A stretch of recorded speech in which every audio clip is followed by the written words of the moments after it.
अस्सलामुअलैकुम। Supreme court of Pakistan से मैं हूं इब्रार हुसैन अस्तौरी। और नाज़रीन, आज मुल्क की सबसे बड़ी अदालत में सबसे बड़ा मुकदमा यानी साबिक वज़ीर आज़म जुल्फ़िकार अली भुट्टो के फांसी के हवाले से रेफरेंस जो साबिक सदर आसिफ अली ज़रदारी की जानिब से 2011 में सुप्रीम कोर्ट को भिजवाया गया था। 12 साल बाद उस केस की समातें शुरू हो चुकी हैं और आज इंतखाबात से कबल इस केस की समाअत हुई थी और इंतखाबात की वजह से ये केस मुलतवी किया गया था। अब इंतखाबात के बाद ये केस आज पहली बार समाअत के लिए मुकर्रर हुआ है और आज कुछ देर बाद इस अहम केस की समाअत शुरू होगी और चीफ जस्टिस काजी फाइज ईसा की सरबराही में 9 रुकनी लार्जर बेंच समाअत करेगा। इसके अलावा नाज़रीन, इस मुकदमे में 5 सवालात जो सदाती रेफरेंस था वो इस मुकदमे में मौजूद हैं और जो 5 सवालात अदालत की जानिब से रखे गए हैं रेफरेंस में, उस हवाले से भी आप नाज़रीन को आगाह करूँगा कि सदाती रेफरेंस में क्या सवालात थे, ये 5 सवालात।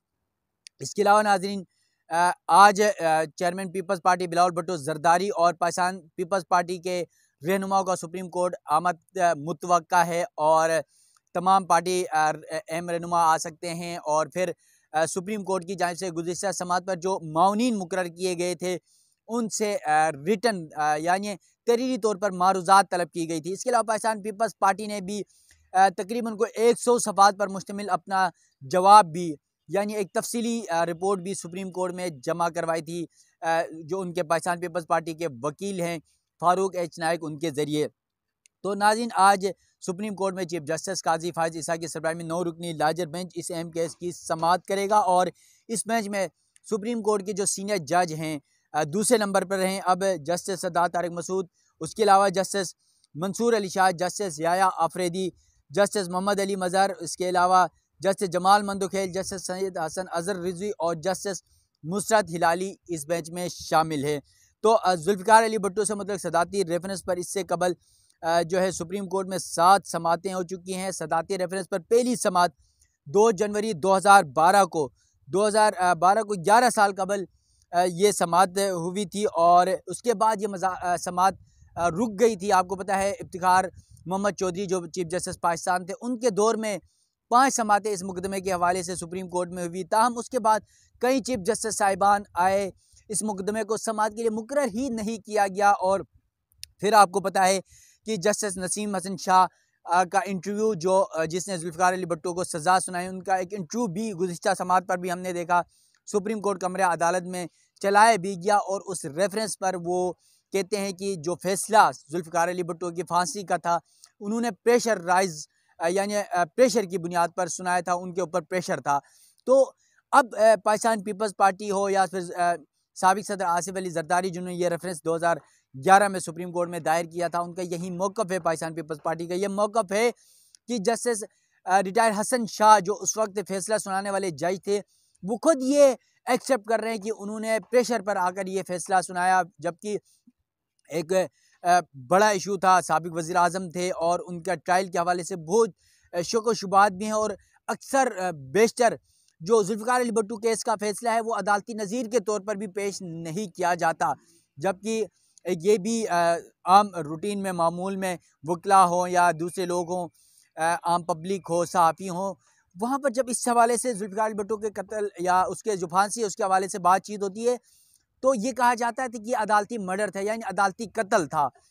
तो अब सुप्रीम कोर्ट अब इस केस में फ़ैसला करेगी कि क्या वाक़ई सुप्रीम कोर्ट का जुल्फ़िकार अली भुट्टो को जो सज़ा सुनाई गई थी फांसी की वो सही थी या गलत थी। ख़ासतौर पर जस्टिस जो नसीम हसन शाह है उनका इंटरव्यू सामने रखा गया था, पूरा स्क्रीन चलाई गई थी सुप्रीम कोर्ट कमरा अदालत नंबर 1 के में वहाँ पर स्क्रीन लगा कर।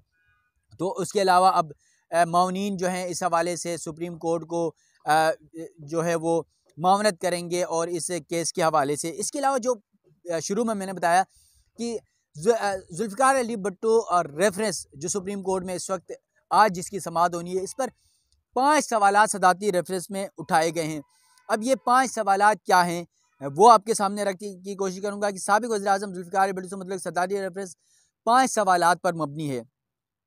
नंबर 1, सदाती रेफरेंस का पहला सवाल ये है कि जुल्फ़िकार अली भुट्टो के कत्ल का ट्रायल आइन में दर्ज बुनियादी इंसानी हुकूक के मुताबिक था या नहीं।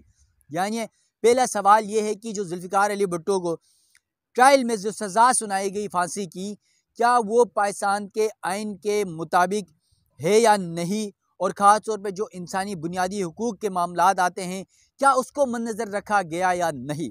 इसके अलावा सदाती रेफरेंस में जो है के हवाले से दूसरा सवाल ये है कि क्या जुल्फ़िकार अली भुट्टो को फांसी की सज़ा देने का सुप्रीम कोर्ट का फ़ैसला अदालती नज़ीर के तौर पर सुप्रीम कोर्ट और तमाम हाई कोर्ट पर आर्टिकल 199 के तहत लागू होगा? अगर नहीं तो इसके फ़ैसले के नताइज क्या होंगे?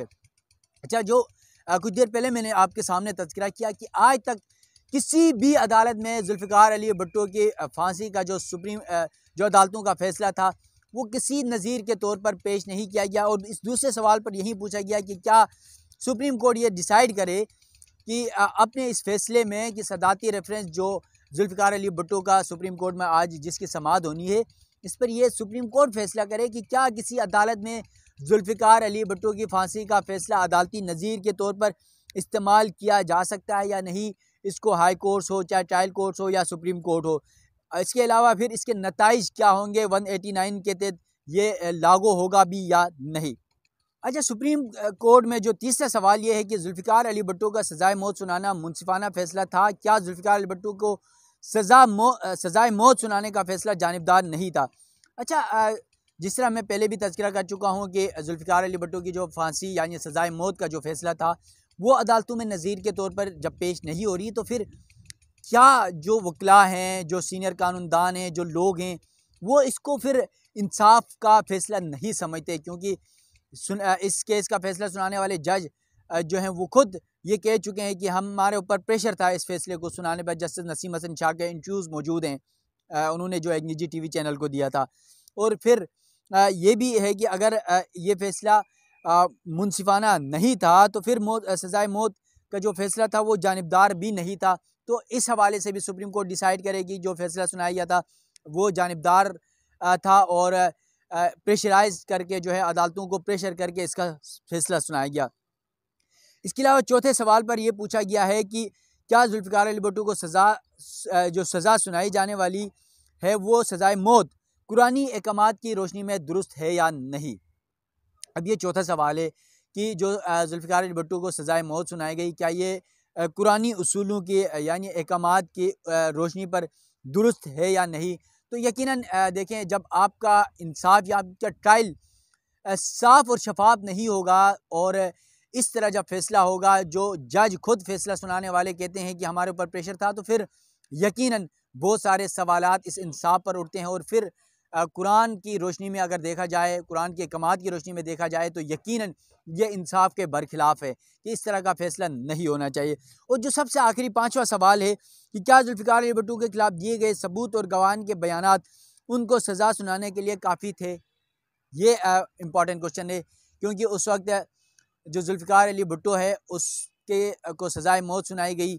एक जो कहा जा रहा है एक ऐसे कत्ल का मुकदमा था जो हुआ ही नहीं था।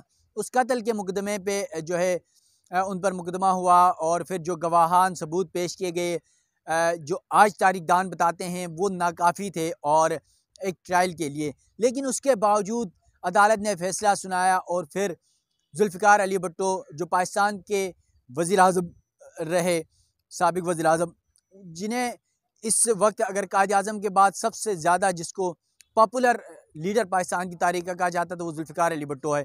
और जुल्फ़िकार अली भुट्टो को सज़ाए मौत सुनाई गई, तो ये सारा फ़ैसला था। और फिर 2011 में पाकिस्तान पीपल्स पार्टी की हुकूमत बनी, तो सदर आसिफ अली ज़रदारी जो थे उन्होंने 2008 में पाकिस्तान पीपल्स पार्टी की हुकूमत बनी, तो उस वक्त के सदर जो आसिफ अली ज़रदारी हैं उन्होंने 2011 में सुप्रीम कोर्ट में जो है वो रेफरेंस भेजा जुल्फ़िकार अली भुट्टो के सज़ाए मौत के हवाले से, फांसी के हवाले से।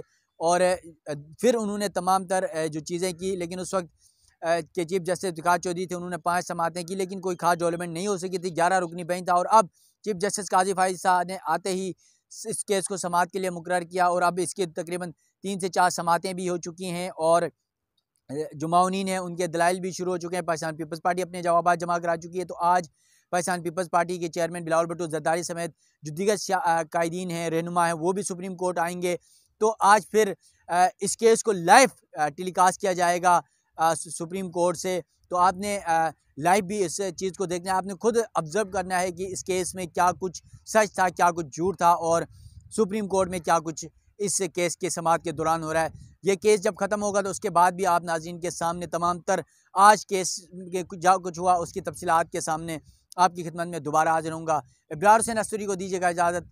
अल्लाह हाफिज़।